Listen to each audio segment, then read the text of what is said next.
Creyendo hacer eco de las necesidades y de los deseos más sentidos de la mayoría de los colombianos, iniciamos este programa hace ya 3 meses con la pregunta de si era posible la paz. Pues bueno, esa pregunta cobra hoy mayor vigencia a raíz del anuncio que hizo anoche el presidente Santos, en el sentido de que su gobierno está adelantando conversaciones exploratorias con las FARC, tendientes a formalizar un diálogo con un único objetivo: ponerle fin al conflicto armado.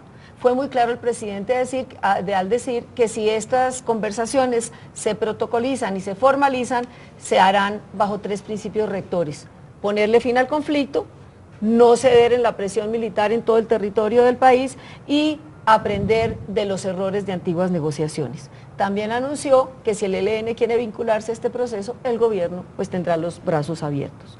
Para debatir sobre este tema, para analizar posibilidades, cuáles han sido los fracasos, las posibles salidas al conflicto, hemos invitado hoy al doctor Víctor G. Ricardo, conocido por todos los colombianos porque fue uno de los comisionados de paz durante el gobierno de Andrés Pastrana y como tal protagonista del intento frustrado del Caguán.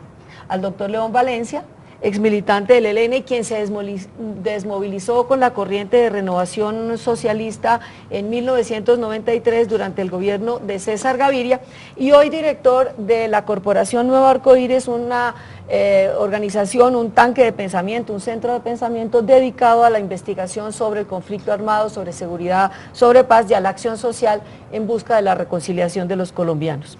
Y como siempre, Antonio Caballero, escritor y periodista, que nos acompaña en la dirección y en la orientación del debate. Para abonar el terreno de la discusión y del debate, los invito, como siempre, a ver una breve nota preparada por el equipo periodístico de Las Claves. Junto al ELN, las FARC son el movimiento guerrillero más antiguo del continente americano y tal vez del mundo, surgidas del viejo tronco liberal, con una vocación de rebelión campesina frente a injusticias y promesas incumplidas. Hace tiempo que las FARC perdieron cualquier posibilidad de tomar el poder por la vía armada, aunque su presencia y su acción se sienten cada día en una buena parte del territorio colombiano. Han sido varias las ocasiones en las que se ha estado a punto de un acuerdo de paz entre el Estado y el movimiento insurgente. La Unión Patriótica representó un intento de sustituir las armas por la política parlamentaria, que acabó con el exterminio por parte de la ultraderecha, sectores militares y paramilitares.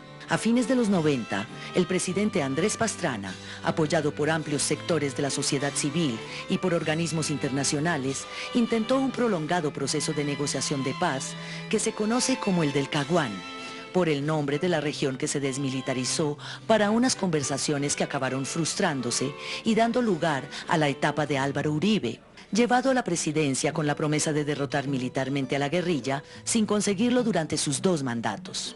Hoy, tras la muerte natural de su fundador Manuel Marulanda, tiro fijo, la caída de figuras tan importantes como Raúl Reyes o el Mono Jojoy, la eliminación de Alfonso Cano por una traición en las propias filas de la guerrilla, todavía sin aclarar, las FARC viven el momento de mayor debilidad en su historia, pero están lejos de ser derrotadas. Como señalaba el sociólogo Alfredo Molano en la primera edición de este programa, como otras veces han cambiado de estrategia, es decir, han vuelto a los grupos pequeños, rápidos, ¿no es cierto?, disimulados por todas partes, etcétera. Y eso sigue siendo muy fuerte, en Apartado, en Urabá, en Arauca, en Cauca, donde usted ponga el dedo, salvo Boyacá, quizás en un solo sector de Boyacá, están vigentes, están fuertes y están presentes sobre todo. Desde el inicio de la presidencia de Juan Manuel Santos se planteó la posibilidad de unas negociaciones de paz entre el gobierno y la guerrilla, a las que se ha referido explícitamente en varias ocasiones su actual jefe, Luis Rodrigo Londoño, alias Timochenko. Unas negociaciones que habrían de estar mejor orientadas que las anteriores, según el antiguo representante del presidente Samper, José Noé Ríos. Si el presidente es capaz de convocar todas las voluntades en favor de la paz, y se reconoce que hay un conflicto serio, complejo, de 50 años, que no se va a negociar por entrega, sino por negociación para llegar a unos acuerdos, creo que es posible, y si no fuera así, creo que todo lo que se está haciendo es perdido. El tema es reconocer el conflicto. El segundo es reconocer que a los acuerdos se llegan por vía de una negociación que es política. Y el tema es que todos los sectores de la sociedad tienen que estar involucrados en el proceso. Yo diría que desde el gobierno sí hay un ambiente positivo hacia la paz, y creo que esa es una oportunidad que el país entero debe aprovechar. Los últimos 4 presidentes de Colombia han intentado procesos de paz siempre frustrados por diversas razones. Hoy, varias circunstancias y muy decisivamente la coyuntura internacional parecen favorecer un proceso que se iniciará con la firma de un acuerdo de intenciones entre el gobierno y las FARC. ¿Se logrará por fin la paz? Bueno, les propongo para empezar una ronda de análisis sobre el nuevo escenario que se plantea luego del anuncio del presidente Santos de que realmente se están adelantando conversaciones exploratorias y que el único fin es, si se sientan en un diálogo formal, ponerle fin al conflicto. Entonces, Antonio, ¿usted qué piensa de este nuevo escenario que se plantea ya cuando ya no es rumor sino es realidad? Pues me parece, para empezar, que es un poco prematuro, es decir, que tomó de corto al presidente Santos, que una vez más el expresidente Uribe le puso la agenda a Santos al denunciar que eso se venía, denunciarlo además como si a él le pareciera escandaloso, como si no fuera bueno no solo para el gobierno de Santos, por supuesto, sino para el país, que se lograra llegar a la paz en Colombia. Pero me parece que Uribe, con sus críticas y sus denuncias, precipitó el anuncio de Santos cuando estaba todavía en conversaciones exploratorias, exactamente como él lo dijo. Pero me parece que es lo que veníamos esperando todos casi desde el gobierno, desde el principio de este gobierno. No creo que en realidad haya tomado por sorpresa a nadie, ni siquiera al uribismo. Doctor Víctor G. Yo creo que la responsabilidad de los presidentes de la República es buscar la paz o los caminos de terminación del conflicto por la vía militar y por la vía política. Esa es la manera civilizada de actuar. Evidentemente, los rumores, cuando el gobierno no anuncia los acercamientos, pues le pueden causar más mal a unas iniciativas de paz que bien. Y por eso me parece muy importante que el presidente de la República haya salido a comunicarle a la opinión pública los acercamientos de paz, como considero muy importante que se guarde discreción y reserva en los diálogos, pero que cuando se vaya llegando a acuerdos, por ejemplo, sobre agenda, por ejemplo, sobre procedimientos, ya acuerdos pactados, sea el presidente que los comunique y de esa manera poder tener un país ilustrado, pero mantener la reserva dentro del proceso.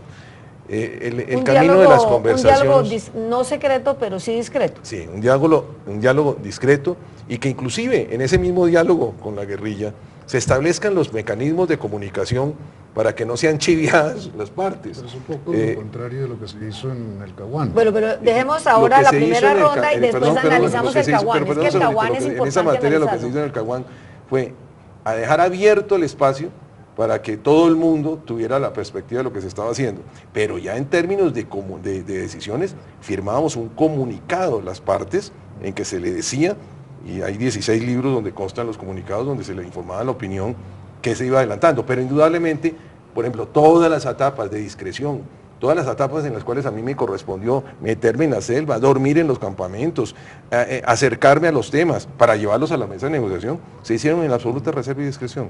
Doctor León. Pues yo creo que sí aceleró un poco el proceso, pero no tanto. Creo que ya, digamos, en las próximas... cuando el río suena piedras ya sabíamos que eso iba para allá. Creo que faltaba, digo que lo que se saltó fue los protocolos. Yo entiendo que el protocolo era hacer el acuerdo en Cuba, y yo creo que ya está hecho. Que Timochenko lo firmara en el monte y Santos lo anunciara en Bogotá, y después se iban a Oslo en una foto entre negociadores del gobierno y de como la apertura formal de las negociaciones. Entonces creo que se aceleró un poco, pero no se saltó etapas, digamos, porque yo creo que ya tienen una idea de agenda y de cómo empezar a negociar. Creo que ya eso está más o menos tramitado. Creo que hay una novedad importante ahí, y sí es cierto que digamos, por acuerdo las partes no se paran de la mesa hasta que tanto no lleguen a un acuerdo definitivo de terminar la guerra, porque es, digamos, una de las cosas de los anteriores procesos de los que con las FARC y con el ELN es que se llegaba a la mesa sin esa... Como sin reglas de juego. Sin esa figura del final cerrado, que se utiliza en negociaciones. Vamos a ponerle un final a esto y el final es terminar la guerra. Creo que en El Salvador eso surtió mucho éxito en el último momento. También el FMLN y el gobierno salvadoreño había negociado durante largo tiempo, pero en 1990 llegaron a esa conclusión de que es un hecho, se sentarían a negociar y después no se pararían hasta terminar el conflicto. Es un hecho que ya anunciado que el gobierno está en el proceso de conversaciones con las FARC y que van a formalizar un diálogo para sentarse en la mesa y discutir una agenda. La opinión está totalmente dividida. Están los encabezados por los sectores más conservadores, encabezados por el presidente Uribe, que consideran que la solución tiene que ser militar, que el esquema es el de sometimiento a la justicia, y están personas como ustedes que creen que la salida es política y habrá diferencias de criterio entre unos y otros. La opinión, digamos, menos calificada tiene sobre sus espaldas la espada de Damocles del Caguán, y eso genera un gran escepticismo aún en aquellas personas que creen que la salida es política. ¿Por qué no analizamos qué ha cambiado de entonces a ahora para pensar que si ayer no fue posible, en el futuro cercano podrá serlo? Sí, no, yo creo que han cambiado muchas cosas en el país, en el equilibrio militar entre el Estado y la subversión, las FARC y el ELN. Fundamentalmente, y en el país también, en el sentido del desarrollo económico del país y de la llegada todavía muy precaria del Estado a regiones en donde estaban por completo abandonadas desde de la frontera agrícola.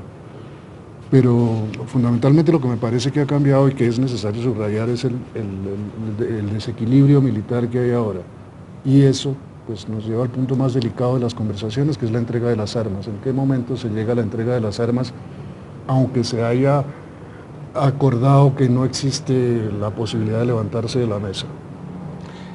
Yo creo que el cambio fundamental de este tiempo es que ambas partes fracasaron en la solución militar al conflicto, y en eso, digamos, los que estamos aquí ahora ya no lo estamos porque seamos sentimentalmente favorables a la negociación. No es ese el argumento, no es porque, como antes se decían, es mejor una negociación, es mejor la paz, es mejor que sea la reconciliación que una victoria militar. Yo ni siquiera ya recurro a ese argumento. El argumento principal es este: la FARC fracasó en su salida militar porque su apuesta era llegar a Bogotá, a la toma del poder, por la cordillera oriental. Instaló 11 frentes guerrilleros en Cundinamarca. Formó un ejército de 20.000 hombres, más grande que cualquier ejército de Centroamérica. E intentó, bajo la conducción del Mono Jojoy, hacer eso en los finales de los 90 y principios de este siglo. Fracasó en eso, porque luego vino la política de seguridad democrática y la arremetida del Estado contra ellos, y desbarató esa estrategia de las FARC. Y el Plan Colombia. Y desbarató esa estrategia de las FARC. Pero fracasó también Uribe. Uribe prometió acabar con las FARC y acabar con el ELN. Las espantó de los alrededores de Bogotá, las espantó de los centros de producción, pero ahí están vivas, transformadas, haciendo una guerra de guerrillas como la hizo en los años 80, como la empezó en los años 80, y demostró que no era, no se podía destruir por la vía militar eso. También fracasó en eso. Eso es lo que estamos viviendo ahora. El reconocimiento de los dos fracasos. De los dos fracasos. De que ni el Estado pudo acabar con las FARC por la vía militar, ni las FARC pudo llegar a Bogotá y tomarse el poder. De esos dos fracasos estamos viviendo, y entonces, por esa realidad, es que yo creo que Santos, que no es bobo, pues plantea que hay que buscarle una salida política a esto. Doctor Víctor G., usted que fue protagonista del Caguán y que ha sido tan estigmatizado, yo creo que también tiene lados positivos. ¿Por qué no nos habla de su experiencia y reivindica un poco para información de la gente que no todo fue negativo? A ver, empecemos por lo siguiente. Cuando nosotros iniciamos el proceso de paz del Caguán, trabajamos con transparencia en la consecución de una solución política del conflicto. Pero hay que mirar también las condiciones con las cuales iniciamos ese proceso. Nosotros iniciamos un proceso con 3.600 secuestrados en ese momento en manos de la guerrilla. Acaba de pasar la operación Patasco y Las Delicias y la guerrilla se había quedado con 500 soldados y policías. Había una desmovilización de la fuerza pública. Había 193 municipios sin presencia de la fuerza pública. El Estado estaba en déficit financiero, acuérdense la crisis bancaria, la crisis de las entidades financieras, pero por otro lado, desde el punto de vista fiscal, no había con qué comprar ni balas ni botas a los 2 meses de empezar el gobierno, no había cómo hacer confrontación armada. Desde el punto de vista internacional, la guerrilla tenía un gran auge y ya han visto en muchos países del mundo con buenos ojos. Fuera de ello, digamos que no había conciencia nacional del conflicto. Pareciera que lo del Caquetá y lo del Huila y las zonas deprimidas del país no se conociera, no se viviera y no se sintiera en las grandes ciudades ni en los grandes centros de opinión. Yo creo que todo este escenario condujo a que, buscando la paz, también se trabajara en el fortalecimiento del Estado. Ahí nace el Plan Colombia, ahí nace el Plan Colombia, que el Plan Colombia, y se dijo muchas veces, nosotros necesitamos unas fuerzas militares fuertes para mantener la paz o para hacer la guerra. Y ahí se convoca, bajo la teoría de la corresponsabilidad, a la comunidad internacional a decirle, señores, parte del conflicto colombiano es el motor del narcotráfico a esto. Sí, y nosotros estamos gastando 2 billones de dólares en la lucha contra el narcotráfico que deberíamos utilizar en inversión social, creando educación, salud e infraestructura. El Plan Colombia, por lo menos desde la parte de los Estados Unidos, tenía el objeto de luchar contra el narcotráfico, no el objeto de luchar contra la subversión. Claro, pero es que, con la unión de la famosa narcoguerrilla, por ahí se puede combatir sobre las condiciones que estamos hablando en ese momento, recordémoslo también, porque es que vale la pena refrescar la memoria, los Estados Unidos tenían un acuerdo bilateral con Colombia, en el cual, bajo la teoría de ayudar en la lucha antinarcóticos, apoyar a la Policía Nacional. Y había, entre otras cosas, un momento de dificultades entre las fuerzas militares y las fuerzas de policía, porque, por ejemplo, la policía tenía helicópteros Black Hawk, que son helicópteros artillados, tenía mejores armas, tenía mejor tecnología que el ejército, y eso había ocasionado que muchas veces la solidaridad de fuerzas y la unidad de fuerzas en el combate desapareciera. Pero de lo que usted dijo al comienzo, yo inferiría lo siguiente, que también estratégicamente para el gobierno de entonces el despeje le sirvió para, así como para unos fue reorganizarse, rearmar, rediseñar estrategias, para el gobierno también fortalecer la fuerza pública para seguir combatiendo la guerrilla. Haciendo claridad, porque es que en esto vale hacer la claridad, de que lo que buscábamos con la zona de extensión era propiciar un escenario donde no hubiera confrontación para llevar los diálogos, buscando la paz. También estábamos en una agenda paralela, buscando fortalecer la fuerza pública. Ahora, esa agenda paralela es la que nunca se discutió públicamente. Las FARC mismas tenían también su propia agenda paralela, claro, que era su propio fortalecimiento. Ahora, la equivocación principal sí fue de las FARC, porque las FARC, digamos, la mejor, o el momento mejor para terminar una guerra es cuando uno la gana. Ellos habían ganado la guerra, como lo describe en el sur, y ya habían vengado a la Unión Patriótica, era la manera de entrar. La equivocación es fundamental, porque en ese momento también había otra cosa en el norte, que era el paramilitarismo, preocupante, que se le atravesaron a esa negociación, claro, también. Y produjeron la cosa más horrorosa que se pueda tener historia en el país, digamos, porque todavía eso no está documentado, pero el 2001, el Pacto Ralito, y ustedes ven, ahora vean las cifras, hay un trabajo de la Universidad Nacional del IEPRE y un trabajo del CERAC en cómo fue esa curva de violencia en el 2001. El 2001 es el punto más alto de la violencia de los últimos 100 años en Colombia. El año más violento que hubo fue el 2001. Que es el de la campaña directa, y de violencia indirecta en el sentido de cometer actos para culpar a otros. Sí. Bueno, cortemos ahora en el 2001, ¿cómo se dice? En el máxima explosión paramilitar y de violencia, y vamos a hacer un corte, y yo quiero plantearles para la segunda parte del programa que avancemos y pensemos, imaginemos el escenario de las nuevas conversaciones formales con las FARC y la agenda, para que vayamos pensando para la segunda parte del programa.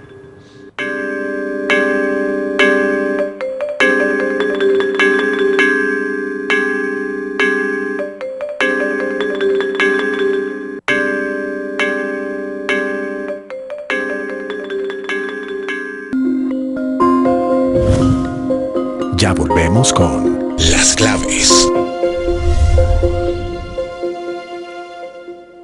Atención instituciones de educación superior y estudiantes. Ahora todos los estudiantes de todos los programas de educación superior deben presentar el examen ICFES Saber Pro, antes ECAES. Las instituciones deben coordinar con todos los estudiantes los procesos de preregistro del 13 al 23 de agosto, recaudo antes del 14 de septiembre y registro antes del 18 de septiembre. Mayor información en www.icfes.gov.co. Mejor evaluación, mejor educación. ICFES, mejor saber.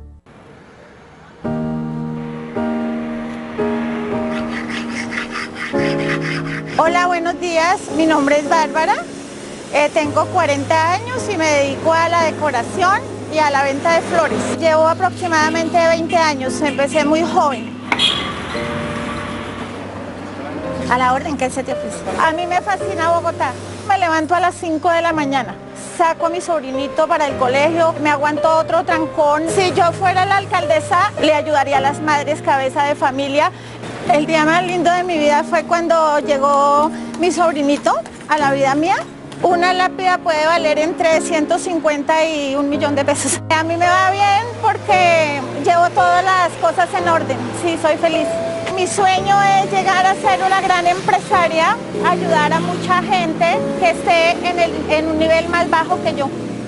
Los saludo, Canal Capital. Los quiero mucho. Canal Capital.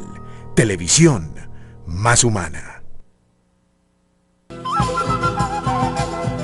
Desde el centro del mundo llega mucha cultura a la capital de Colombia. Disfrute del Agosto Ecuatoriano en Bogotá. Literatura, pintura, teatro, música, cine y fotografía a cielo abierto en el eje ambiental. Eventos: Centro Cultural Gabriel García Márquez, Jardín Botánico y Cinemateca Distrital, entre otros. Mayores informes: www.ecuadorencolombia.net. Invita Canal Capital, una televisión más humana y cultural.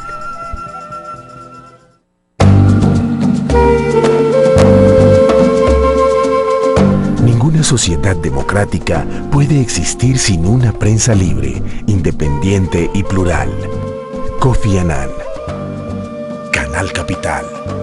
Televisión más humana. Nuestro aroma está cambiando para brindarle el mejor primer café de la mañana.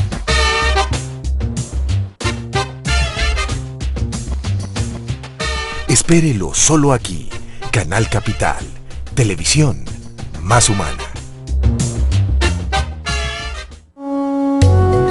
Reparar injusticias sin crear justicia siempre termina empeorando la realidad. Desmond Tutu. Canal Capital. Televisión más humana.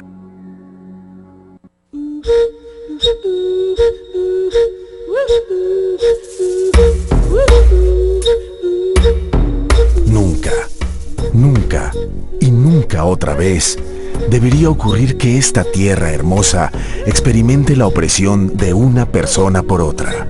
Nelson Mandela. Canal Capital.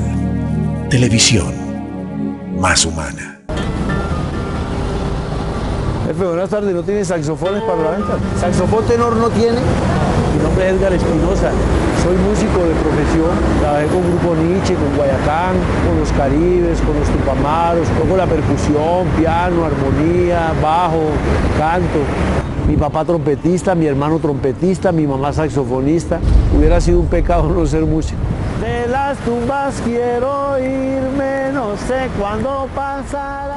En Bogotá yo pienso que lo más duro de la calle es el frío, es cosa tenaz. Yo creo que la droga para mí es una enfermedad, algo que uno no puede controlar. Soy el cantante y mi negocio es cantar a los que me siguen. Mi canción voy a brindar. Si yo me levantara mañana, me gustaría estar otra vez donde estaba antes de que me robaran mi instrumento, mi estudio de grabación.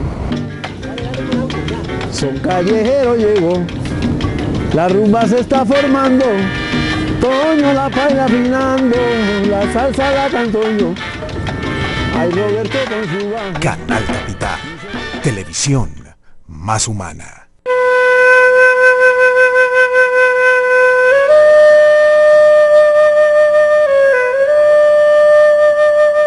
No hay camino para la paz.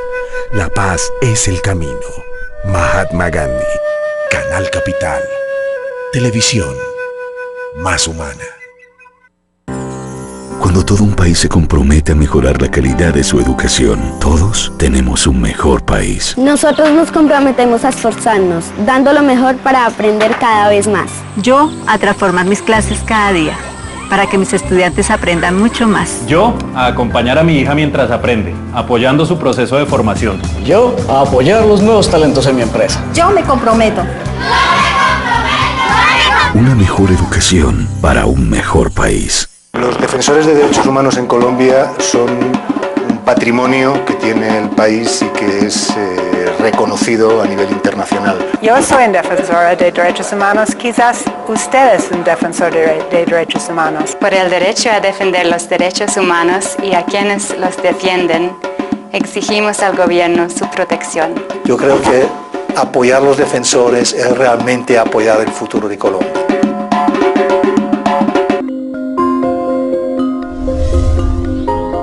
Siga con nosotros en Las Claves.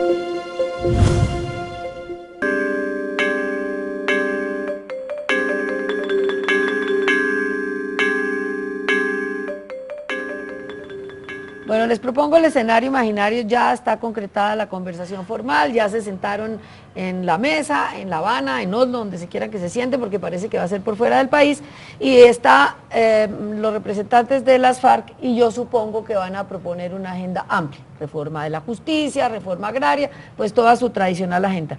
Sin embargo, las cosas no son hoy como eran ayer en el Caguán. La correlación de fuerzas favorece al Estado y eso me parece restringe el margen de maniobra de las FARC. Por otro lado, tampoco podemos ser tan ingenuos que las FARC se van a allanar a un esquema de sometimiento a la justicia, desarme y desmovilización y pare de contar.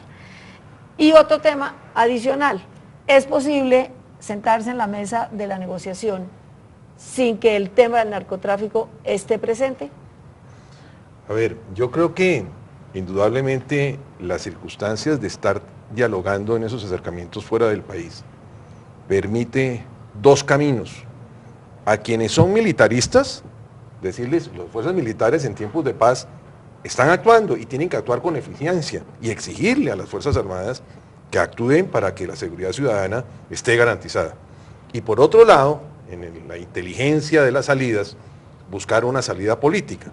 Indudablemente, cuando se inician los procesos, se radicalizan las posiciones en qué quiero yo, qué quiere usted, y vienen los acercamientos. Y en ese proceso es que me parece muy importante la discreción, y en ese proceso me parece muy importante que se haya accedido a hacer las conversaciones afuera. Bueno, pero no me contesta mi pregunta. En términos de la pregunta concreta que fue...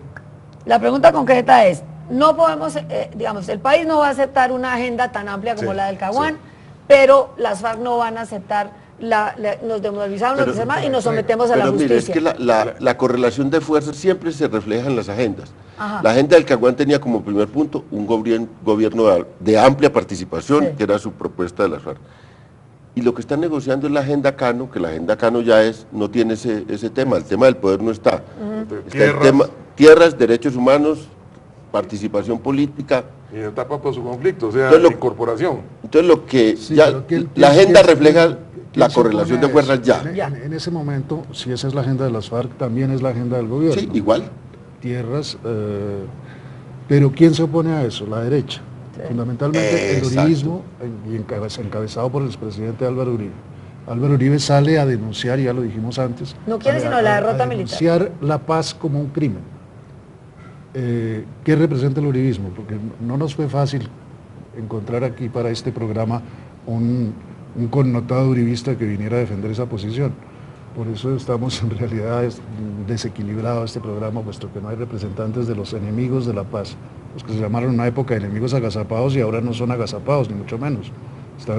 Tienen movimiento político, el puro centro democrático. Exactamente. ¿Qué representa eso aquí, según ustedes? Y si es políticamente si se reduce a lo político o si incluye también un brazo armado. Es que la vez pasada las negociaciones del Caguán tenían unos enemigos también muy evidentes, los paramilitares en cabeza de Castaño, que decían vamos a desbaratar la mesa del Caguán. Esos la dispararon y militarmente pues hicieron el pacto Ralito y se fueron.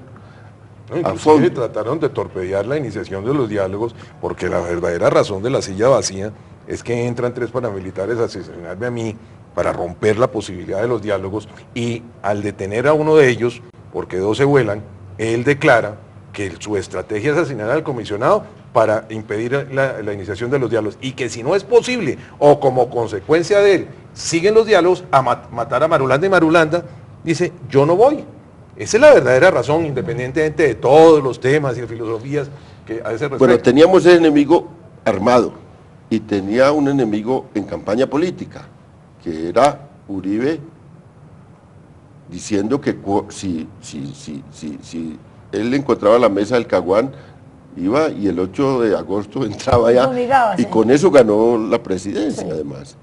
Era un vocero político contrario a eso. Pero mire, ahora tenemos una realidad parecida. No, sí, claro. Tenemos a un vocero político que le apuesta al fracaso de las negociaciones. Durísimo contra la negociación, y tampoco el demonio de gente armada, ilegal, disparándole, tampoco eso está conjurado. No están los ejércitos contra restitución de tierras. Claro. También hay bandas criminales. Y está el Bantrim, que hay que analizar quiénes son. ¿Quiénes han sido? Bueno, y las alianzas espurias de las organizaciones criminales con miembros del ejército. De la situación. Pero mire, es que a mí me parece que Santos sí ha identificado eso. Santos ha dicho, tengo un enemigo en la extrema izquierda y otro en la extrema derecha. Sí, pero hay otro enemigo que no sea la crítica abierta del general a este acercamiento. Las últimas declaraciones del general Navas. Del general Navas, diciendo que primero hay que ganar la guerra y después negociar la paz. Que es exactamente la posición del expresidente Uribe. ¿Ustedes qué creen que existe ahí? Yo lo que creo es que nosotros tenemos que explicarle al país que frente a los enemigos de la solución política, cuando el presidente dice estamos dialogando, pero las fuerzas militares deben actuar a cabalidad y en todo el territorio nacional, están bajo la tesis de que la lucha armada ha de continuar. Y a su vez, a los amigos de una salida política, inteligente, que no queremos más muertos, sino la terminación del conflicto, pues que se trabaje, por eso digo la importancia de que esté afuera y no adentro, se trabaje en esa materia de conseguir. Yo sí creo, no creo que va a ser tan fácil, porque la gente cree que es que por la fortaleza del Estado hoy en día, entonces va a ser fácil. No, eso no es así. Pero a ver, tampoco podemos aspirar a una paz como la gente sueña. La gente lo que piensa un poco es en la paz de vamos a pactar con ellos que ingresen al gobierno y que se desmovilicen. Eso no ni la paz tampoco es el cese de las hostilidades. La paz son muchas más cosas. Lo que tenemos es que jugar al cese del conflicto armado. Es una consecuencia de la paz es una consecuencia de la terminación del conflicto armado. Pero yo quisiera plantearles una pregunta. El presidente Santos dice que hay 3 principios rectores de estas conversaciones y uno es no repetir los errores del pasado. Vamos a negociar en medio del conflicto. ¿Cómo convencer a la gente de que eso es posible? Porque hablar de paz al mismo tiempo de estar disparando es un contrasentido que la gente no entiende y necesita que haya un clima social. Pero es que yo creo que eso no es posible. A mí me parece que en la mesa van a llegar al acuerdo de un cese de hostilidades parcial. Pueden empezar, pero tienen que no solo aspirar rápidamente a un cese al fuego, sino que de entrada tienen que empezar a desescalar el conflicto. Una de las cosas que también sabemos que fue lo que pasó con el secuestro. Santos y el gobierno va a decir a las FARC, pues, señores, las encuestas dan que para iniciar un proceso, para iniciarlo, tenemos que sacar el tema del secuestro. La opinión pública no se cala eso. Las FARC respondieron, yo creo, con la decisión que a todo el mundo sorprendió, no solo de liberar a un secuestrado, sino de decir, abolimos el secuestro. Han estado cumpliendo, los 2 pilotos que secuestraron, los soltaron, el periodista, bueno. Han estado cumpliendo, pero no han cumplido totalmente. Exactamente. Tienen muchos secuestrados todavía. Es que ellos no hablaron de secuestros pero extorsivos, ese punto del secuestro, el punto de sacar la infraestructura, el punto de sacar la población civil, todo eso hay que irlo hablando rápidamente, avanzando rápidamente. Es más, usted propone, es decir, usted cree que la única forma de llegar a acuerdos prontos es ponerle limitaciones en el tiempo. Es que hay que porque no se puede prolongar indefinidamente un proceso porque eso está condenado al fracaso. No podemos suscribir esta matemática que hace alguna gente, dice, ahora como la negociación empieza, entonces las FARC van a intensificar su actividad. Eso no es posible que un proceso, digamos, sobreviva en un escalamiento del conflicto. Pero es lo que la gente está viendo hoy y ese es... Hay que desescalar el conflicto, en la mesa hay que desescalar. Es la teoría... Hasta llegar a un cese al fuego. Se puede llegar por un proceso de escalamiento de hostilidades. Los enemigos del conflicto que lo que quieren es crear la motivación a la guerrilla, de decir, ustedes tienen que mostrar su fuerza militar para a su vez socialmente decir cómo es posible que estén disparando y estén buscando la paz. Yo estoy de acuerdo con usted.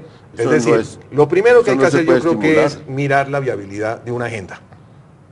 Que entre otras cosas eso puede ser rápido porque existen los antecedentes de los procesos pasados y eso también debe aprovecharse. Lo segundo es lo que tú dices, es decir, yo creo que sí. Se supone que esa agenda existe ya. Se supone que existe ya, pero una cosa es la agenda de hace 12 años. No. Una agenda acotada. Yo creo que ya existe. Pero evidentemente... Yo entiendo que hay 4 puntos ya. ¿Cuáles son? Que son tierra, participación política, derechos humanos y reinserción. Y dentro de tierra y territorio está, creo que el tema del narcotráfico, porque es indiscutible y está en la mesa, va a estar en la mesa. Bueno. Esos temas están. Perfecto, pero hay un punto, digamos, hay 3 que me parecen viables para la sociedad civil, por decirlo de alguna forma. El de la participación política me parece que es el hueso más duro de roer. Eso tiene un nombre muy concreto. Eso tiene un nombre, marcha patriótica. Ya. Porque es que esas cosas ya, es que esto no se está haciendo de manera ingenua por ninguno de los lados. Cuando ellos empujan un movimiento como marcha patriótica, porque la mayoría de la gente que vino, los 65.000 personas que vinieron a Bogotá, venían de las zonas de conflicto de las FARC. Entonces eso tiene un nombre concreto, es marcha patriótica. Y la primera prueba es, vamos a permitir que ese movimiento prospere. El Estado tiene un reto, ¿cómo no estigmatiza? ¿Cómo acoge eso? Y las FARC tienen otro reto, y es cómo no convierten esto en una combinación de las formas de lucha. Es decir, cómo se sientan a la mesa y se devuelven y dejan ese movimiento otra vez en la cosa. Pero eso tiene nombre, y yo lo digo con todas las letras, porque a mí lo dije en una columna en Semana. Es que la gracia es que estén las FARC, y la gracia es que están las FARC en ese proceso de acompañar. Lo que la gente ve como negativo, lo ve usted como positivo. Pues claro, es que eso tiene un nombre. Es que la salida política va a poder participar en las elecciones de 2014. Los tratos son con las FARC, los tratos son con el enemigo, no con los amigos, evidentemente. Sí, y si no hay una salida política, pues entonces... Ahora, ustedes ven que, digamos, la posibilidad... ¿Usted cree que esos señores van a hacer un esfuerzo si no estuvieran en una... No van a cometer la estupidez... No van a cometer la estupidez de la unidad. ¿Usted cree que esos señores van a hacer un esfuerzo como el que hicieron, es que traer 65.000 personas a Bogotá? Eso es una movilización grande. Estamos a puertas de que ¿quién ha sido capaz de hacer una manifestación en los últimos tiempos de todo el país de 65.000 personas? Hombre, no son una fuerza electoral, pero son una fuerza social de todas esas zonas profundas del país. Entonces yo creo que esas son las apuestas. Eso tiene un nombre concreto, la participación política. También tiene un nombre concreto por el otro lado, que es el marco jurídico para la paz. Correcto. Y al cual se opone también la derecha encarnada nuevamente en el uribismo y en el centro democrático. Pero yo creo que tenemos que hacer todas las garantías al puro centro democrático. Y tenemos que sobrepasar eso porque el presidente Uribe hace unos días le dijo a la opinión pública nacional e internacional, cosa que además no entiendo cómo la dijo, que si hubiera seguido hubiera bombardeado Venezuela. Entonces, sobre esas cosas, si nosotros vamos a pararnos por esas manifestaciones, pues evidentemente no proseguimos. Yo lo que creo es que hay que explicarle al país cuáles son las circunstancias. No, el país, los que intervenimos en los medios de comunicación, los que somos fuentes de opinión. Los líderes de opinión. Tenemos que explicarle al país cuál es la realidad, porque a veces el país también se desenfoca un poco con algún manejo de medios que le da los enemigos. Bueno, y ahí eso daría para un debate próximo, es cuál es el papel de los medios en procesos de negociación. Pero avanzando en este tema, usted acaba de nombrar al presidente Chávez, al presidente Uribe diciendo que quería bombardear al presidente Chávez. Yo me pregunto, y quisiera que analizáramos ese punto, ¿qué repercusiones tienen estos anuncios y los eventuales acuerdos en los procesos electorales, tanto de Venezuela como en la eventual y posible reelección del presidente Santos? ¿Cómo analizan ustedes ese escenario de paz en un escenario de campaña electoral y de reelección? Yo creo que en la política nadie es iluso. Indudablemente el presidente Chávez en su agenda, si su colaboración para el proceso de la terminación del conflicto colombiano le sirve, lo va a usar. A nosotros lo que nos importa es terminar el conflicto y que no haya influencia externa directa en los asuntos internos, porque la influencia internacional o de países fronterizos es muy grave porque puede llegar a un perjuicio en las relaciones bilaterales. Yo no me extrañaría que el presidente Chávez esté pensando que su colaboración al proceso colombiano ha de ser una bandera en su reelección. Como tampoco me extrañaría que personas aquí estén pensando que su colaboración en la construcción de la reconciliación nacional sea un trofeo para el posterior futuro político. Lo importante es Colombia y lo importante es acabar un conflicto de 50 años. Sí, pero como usted ha dicho, los políticos no son ingenuos, pero no son tampoco desinteresados. Y en ese sentido... Yo incluso tengo una hipótesis un poco loca. A ver. Y es esta, que las FARC entraron en ese proceso de paz y buscaron aceleradamente en este primer mandato, y ellos fueron los que empujaron el tema de buscar una mesa por la incertidumbre de Venezuela hace unos meses, porque no se sabía si Chávez iba a morir, ¿no? Había esa situación. Y ellos necesitan para llegar, porque yo sentí eso en el 2007 en Caracas, tanto el ELN como las FARC se sienten seguros en un proceso de paz acompañados por Venezuela. Y Venezuela ya se ha declarado como país que va a acompañar el proceso. Porque hay muchas desconfianzas. Es que toda esta gente tiene unas desconfianzas enormes. Uno se reúne con ellos y dice, es que ¿esto dónde va a terminar? Yo estuve en 2007 en el Frente Tiuna en noviembre. Estaba en el ELN y estaba también en Caracas Márquez. Y yo decía, bueno, es que el problema nuestro es seguridad jurídica. Es que nosotros podemos terminar en Estados Unidos. ¿Y para dónde vamos a ir? Y uno de los temas de entorno es cómo construyen un proceso en el cual esto termine en una reinserción política y social. Esa es una de las preocupaciones. Y tanto Correa como Chávez, digamos, son garantes de cosas de ese tipo, así no estén en la mesa, pero de hecho... No, y les conviene un proceso de paz porque los problemas de las fronteras son feroces, no solamente desde el punto de vista de violencia, sino de refugiados. Hay que ver el problema de refugiados que tiene Ecuador. Antes del presidente Correa. Para Correa en el Ecuador y para Chávez en Venezuela. Pero usted acaba de mencionar lo de que pueden terminar los comandantes de las FARC extraditados a los Estados Unidos. ¿Cuál es la posición de los Estados Unidos frente a la posibilidad de la paz en Colombia? ¿Y cuál es la posición de los Estados Unidos frente a la necesidad de que se discuta también el tema del narcotráfico? En el tema del narcotráfico no se llega a ninguna parte en este proceso. Y ahí entran inevitablemente los Estados Unidos, el gobierno actual de los Estados Unidos, que también está en proceso de reelección. Y por eso no se puede pronunciar ahora, porque no les gustará a los republicanos que Obama se pronuncie a favor del proceso de paz en Colombia. También. Yo quiero relatar la experiencia mía en esa materia. Indudablemente el problema del narcotráfico hay que tocarlo, hay que afrontarlo.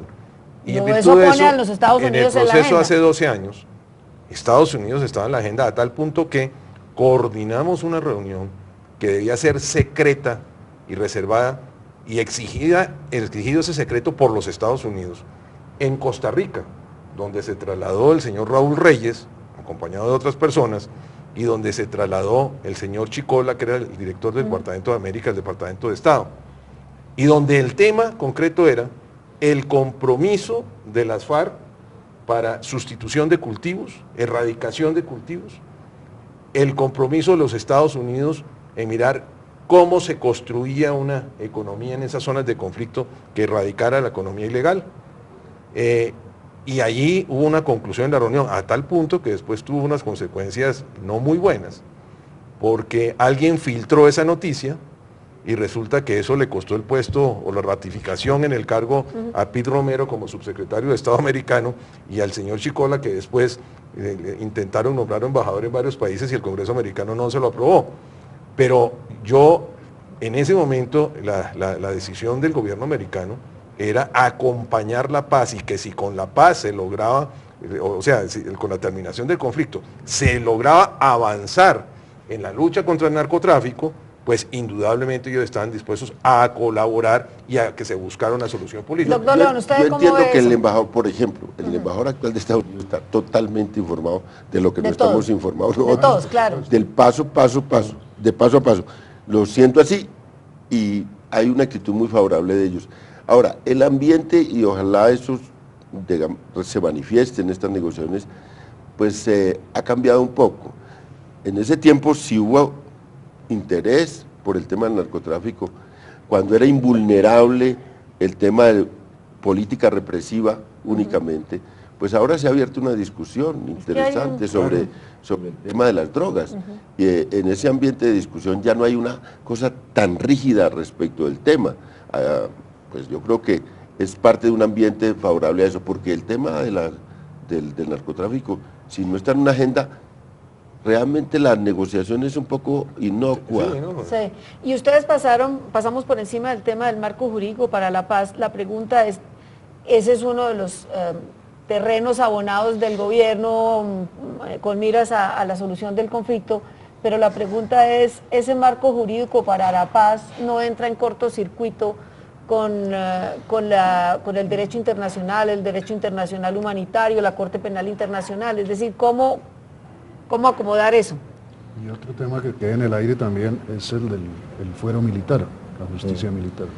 Pues anoche el fiscal general, que tiene una actitud muy activa en ese tema, pues inmediatamente sale cualquier noticia, se pronuncia. Él es de la teoría de que prevalece la paz sobre la justicia e incluso los crímenes de lesa humanidad y la Corte Penal Internacional. Y ayer soltó una frase que sorprendió a muchos, dijo, yo prefiero a Timochenko defendiendo sus ideas en la plaza pública que echando bala. Hoy se le vino Uribe encima. Me imagino. En Santa Marta, y entonces pues el colombiano, que hace mucho eco de todo, transcribió todo el discurso durísimo contra el fiscal, porque el fiscal lo que dice es, la justicia interna es la que prevalece, y en la justicia interna hay fórmulas de amnistía y de indulto condicionado. Suspensión de la pena. Suspensión de la pena en favor de todos estos procesos de paz. La paz está por encima del castigo. Entonces, esa es una teoría, y ahora ha hecho una exposición él de una escuela alemana que es su sustento, digamos, intelectual y jurídico. A ver, María Elvira, cuando nosotros estábamos en el proceso de paz en los años 2000, nosotros negociamos la Corte Penal Internacional e inclusive estipulamos que uno de sus artículos durante 7 años quedara libre de la ejecución del... Y ese era un espacio para... Y ese era un espacio buscando que el acuerdo de la resolución del conflicto. Ahora bien... Entiendo, esos 7 años fueron acordados también con el presidente ya electo. Sí, claro, se le comunicó al presidente cuando electo, y dije, mire, nosotros hemos negociado 7 años con la Corte Penal Internacional que no entraría en vigencia para darle que en esos 7 años se logrará algo. Lógicamente, después vino una serie de hechos internacionales. Él los aprovechó al revés para él, los 7 años. Las 2 torres, que cambió un poco la óptica internacional. Pero en términos de que estamos discutiendo hoy frente a la normatividad actual internacional, la paz indudablemente es un interés supremo de la nación. Y lo que hay que establecer es lo que la Corte Penal Internacional, que no haya impunidad. ¿Qué quiere decir que no haya impunidad? Que haya proceso, conocimiento, cargos y hasta decisión. Otra cosa es los medios y los derechos políticos que la Constitución Política establece que quien ha sido sentenciado no pierde el derecho a ser elegido.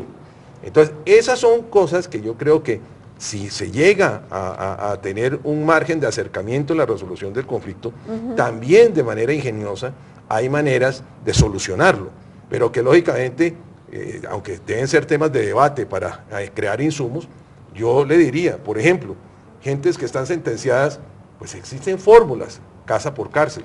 Gentes que si se les va a dar la atribución, por ejemplo, de la salida política de las corporaciones públicas, pues habría que reformar la Constitución interna, porque es que eso es parte de nuestra Constitución, no de las normas internacionales, en las cuales no se pierdan los derechos políticos a los sentenciados. Todo esto es simplemente diciendo que hay que abrir la cabeza a iniciativas que todo esto que conduzcan a una solución. Yo reconozco que ha sido muy calculado, porque el marco jurídico de justicia y paz empezó en el gobierno de Uribe negociándolo con los propios paramilitares. Se hizo la negociación con ellos y eso no podía salir bien en una negociación con un ilegal de la ley. Claro. Esto se hizo con anticipación y se lo metió en la Constitución. No se ha hecho una ley para reglamentar lo que se estableció en la Constitución de marco jurídico, que es una paginita y media, es un adendo en la Constitución de página y media. O sea, hay que hacer una ley, pero creo yo que hay más, en este momento, más claridad sobre el asunto. Uno diría que hay mucha más, es decir, que se está preparando mucho más, y hay mucha más preparación y menos improvisación en este gobierno con respecto a las FARC que lo que hubo en el gobierno de Uribe con respecto a los paramilitares, que aquí hoy se rasga todo el mundo las vestiduras con la posibilidad de una negociación de paz, digamos, los que son enemigos de la negociación, pero en el momento de la negociación desde Ralito no se rasgaban las vestiduras ni hablaban tan en voz alta. Eso sí. Bueno, pero las negociaciones sobre la ley de justicia y paz en tiempos del gobierno de Uribe, la ley que acabó pasando es una ley muy distinta de la que se había pactado con los paramilitares. Porque los liberales eso lo moduló la Corte Constitucional. O sea, fue... Yo lo que creo en esta materia, y un poco con la inquietud de María Elvira, sobre la oposición de la gente a que personas que han estado disparando puedan tener alternativas de corporaciones públicas, es un sentido, simplemente un punto de reflexión.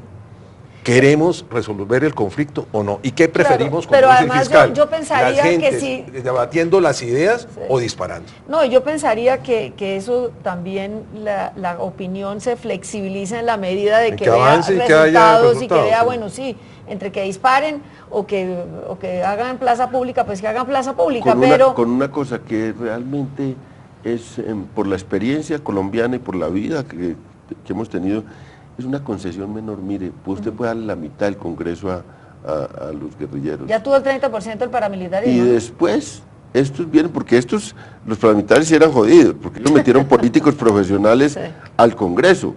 Esos señores que eran políticos profesionales y tal. No, estos van a meter guerrilleros que fácil. Que se los comen vivos los políticos. En las primeras elecciones se reducen a nada. A nada.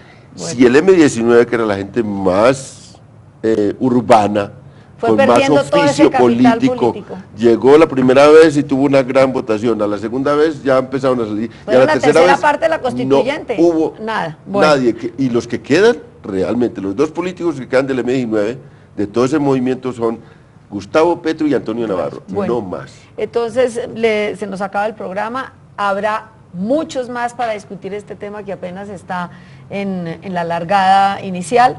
Les agradezco que nos hayan acompañado y los invito a ustedes el próximo martes a la misma hora, a las 8:30 de la noche, para que sintonicen el programa Las Claves con otro tema de interés general.